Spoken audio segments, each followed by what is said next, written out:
पितरांनो तुम्हाला नमस्कार करतो. ओम श्री गणेश देवताय नमः. ओम श्री कुळदेवताय नमः. ओम श्री गुरुदेवताय नमः. ओम सर्व श्री इष्टलिंग देवताय नमो नमः. शिवशानात मित्रांनो, मी कडाप्पा परत एकदा आपल्या समोर हजर आहे. माझ्या धर्मकरम चॅनलमध्ये आपले सहर्ष स्वागत करीत आहे.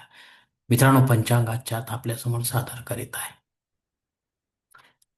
मित्रांनो, आज शुक्रवार दिनांक 26 जून 2026, शालिवान शके 1948, संवत्सर पराभव, अयन दक्षिण, ऋतू वर्षा, मास नीच ज्येष्ठ, पक्ष शुक्ल, तिथी मित्रांनो आजची द्वादशी तिथी आहे. रात्री 10 वाजून 23 मिनिटानंतर त्रयोदशी तिथीला सुरुवात होईल.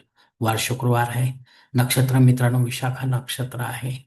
रात्री 7 वाजून 16 मिनिटानंतर अनुराधा नक्षत्राला सुरुवात होईल. योग मित्रांनो सिद्ध योग आहे. सकाळी 11 वाजून 39 मिनिटानंतर साध्य योगाला सुरुवात होईल. करण मित्रांनो भवकरण आहे. सकाळी 9 वाजून 15 मिनिटानंतर बालव करणाला सुरुवात होईल आणि रात्री 10 वाजून 23 मिनिटानंतर कौलव करणाला सुरुवात होईल. मित्रांनो, प्रमुख ग्रहांची राशी स्थिती पहाटे 5:30 वाजता अशी असणार आहे. सूर्य मिथुन राशीत असेल, चंद्र तुळ राशीत, गुरु कर्क राशीत, तर शनिदेव मीन राशीत असणार आहे. मित्रांनो, सध्या चंद्र राशीनुसार कुंभ, मीन व मेष या 3 राशींना साडेसाती सुरू आहे. या साडेसातीचा त्रास राशींच्या जातकांना होत असेल तर त्यांनी कृपया आपल्या जवळच्या ज्योतिषाकडे जावे आणि आपल्या जन्मकुंडलीमधील शनिदेवतेची पोझिशन तपासून पाहावी. ती जर अशुभ असेल तर आपल्याला नक्कीच शनी देवतेची धार्मिक सेवा करावी लागणार आहे. अन्यथा अशी सेवा करण्याची गरज राहणार नाही. मित्रांनो, मुंबई भागातील सूर्योदय याप्रमाणे: सूर्योदय सकाळी 6 वाजून 5 मिनिटांनी असेल, तर सूर्यास्त सायंकाळी 7 वाजून 18 मिनिटांनी असणार आहे.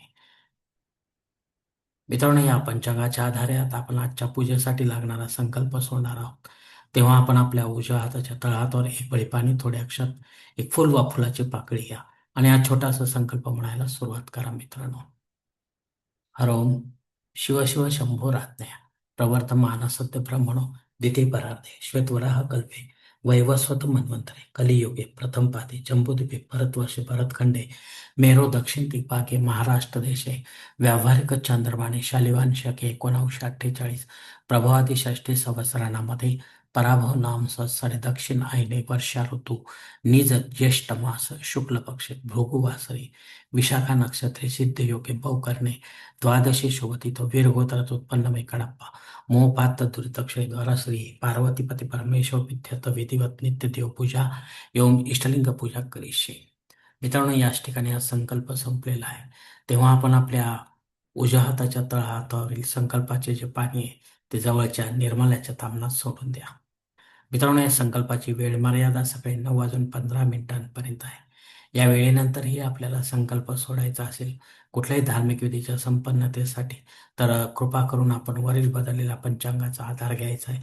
नवीन संकल्प तयार करायचा आणि त्या संकल्पात आपण करत असलेल्या धार्मिक विधीचा उल्लेख अवश्य करायचा. तेव्हाच आपली धार्मिक सेवा संबंधित देवतांपर्यंत पोहोचेल आणि त्यांचे आशीर्वाद आपल्यापर्यंत पोहोचतील. आपले जीवन अधिक सुखमय बनेल. मित्रांनो, मित्रांनो, या निज ज्येष्ठ मासातील मुहूर्त आपल्याला हवे असतील, शुभ मुहूर्त, तर कृपा करून आपण या व्हिडिओ लिंकद्वारे व्हिडिओमध्ये जाऊन पाहावेत. मित्रांनो,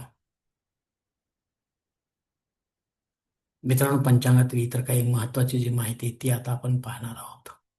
पंचांग शुद्धी मित्रांनो रात्री 7 वाजून 16 मिनिटानंतर आहे, त्याआधी नाही. दिनविशेषमध्ये रात्री 7 वाजून 16 मिनिटांपर्यंत घबाड योग असणार आहे. हा घबाडासारखं फळ देणारा असा हा शुभ योग आहे. याची प्रचिती आपण घ्यावी. मित्रांनो, द्वादशी श्राद्ध कर्म आहे. या तिथीवर आपल्याशी संबंधित किंवा आपल्यावर अवलंबून असलेल्या नात्यांमध्ये कोणी सोडून आपल्याला परलोकात निघून गेले असतील तर त्यांच्या नावाने आपल्याला पिंडदान युक्त किंवा पिंडदान रहित असे श्राद्ध कर्म करणं गरजेच्या घरी करा किंवा तीर्थक्षेत्री करा, पण विधिवत करा, पंडिताच्या माध्यमातून करा आणि अपराह्न काळातच करा. तेव्हाच आपली पितरसेवा आपल्या पितरांपर्यंत पोहोचेल आणि त्यांचे आशीर्वाद आपल्यापर्यंत पोहोचतील. आपले जीवन अधिक सुखमय बनेल. मित्रांनो, अग्नी पृथ्वीवर हजर आहे, त्यामुळे आपल्याला नव्याने काही होम यज्ञ कर्मकांड सुरू करायचे असतील तर आपण अवश्य सुरू करू शकता, पण पुढे जाऊन बंद पडू देऊ नका, अन्यथा आपल्याला दोष देखील लागू शकतो. राहू काळ मित्रांनो सकाळी 10:30 ते 12 वाजेपर्यंत आहे. या दीड तासाच्या काळात राहू अत्यंत प्रभावी असल्यामुळे तो आपल्या कामांमध्ये अडथळे निर्माण करणार. त्यासाठी आपण रेग्युलर जी कामे आहेत तीच करावी, विशेष किंवा महत्त्वाची कामे करू नये, अन्यथा आपल्याला अपयश येण्याची शक्यता राहील. मित्रांनो, आजच्या पंचांगातील टीप असा आहे की आपले देहधारी गुरु श्री विष्णू स्वरूप असतील तर त्यांच्या पादुकावर आपणास रोज श्री पुरुष सूक्ताचा अभिषेक घ्यायचा आहे, आणि शिवस्वरूप असतील तर रुद्राभिषेक घ्यायचा आहे. तरच त्या सदैव जागृत राहतील पादुका, अन्यथा त्या राहणार नाहीत. मित्रांनो, आपल्याला आशीर्वाद देण्यालायक राहणार नाहीत. फक्त अशोच्याच्या नियमांचे भान ठेवा म्हणजे झाले मित्रांनो. धन्यवाद मित्रांनो. आजचा हा पंचांगासंबंधीचा व्हिडिओ मी याच ठिकाणी संपवत आहे.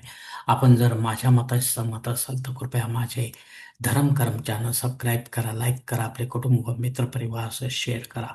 तसेच कॉमेंट्स बॉक्समध्ये आपले मत अवश्य नोंदवा आणि माझा पुढील व्हिडिओ आपल्यापर्यंत पोहोचण्यासाठी बेल बटन अवश्य दाबा. धन्यवाद मित्रांनो. पुढील भेटीपर्यंत आपण खुश राहा, आनंदी राहा, प्रसन्न राहा.